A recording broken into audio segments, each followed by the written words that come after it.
tot in ewigheid. Matteus 6 vers 13 sê, want aan U behoort die koninkryk en die krag en die heerlikheid tot in ewigheid. Amen. Die tradisionele lofverheffing wat ons as slot vir die Ons Vader gebruik, eindig met die woorde tot in ewigheid. Die gebed eindig nie by ons brood, ons vergifnis, ons versoekings of die aanslag van die bose nie. Dit loop nie dood in die modder van ons probleme nie. Nee, dit eindig by God in sy ewige heerlikheid en lig.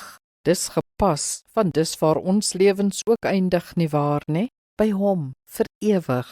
Hierdie waarheid relativeer ons hele gebed. Dit laat ons nie net vir ons eie klein prentjie bid nie, maar vir God se groot prent, sy meesterplan.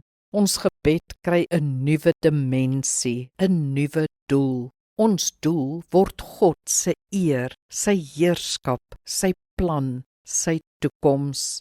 Ons bid met God se perspektief. Ons bid koninkryksgebede, ewigheidsgebede. Kom ons bid saam. Ons Vader wat in die hemel is, U groot plan sluit my in. Ek het 'n plek iewers in die koninkryk om van nut te wees. Ek is 'n belangrike raadjie in die groot meganisme van U wil. Daar is mense wat net ek kan beweeg. Laat my ook daarvoor bid, Here, want uiteindelik gaan alles oor U koninkryk, U krag en U heerlikheid. Amen.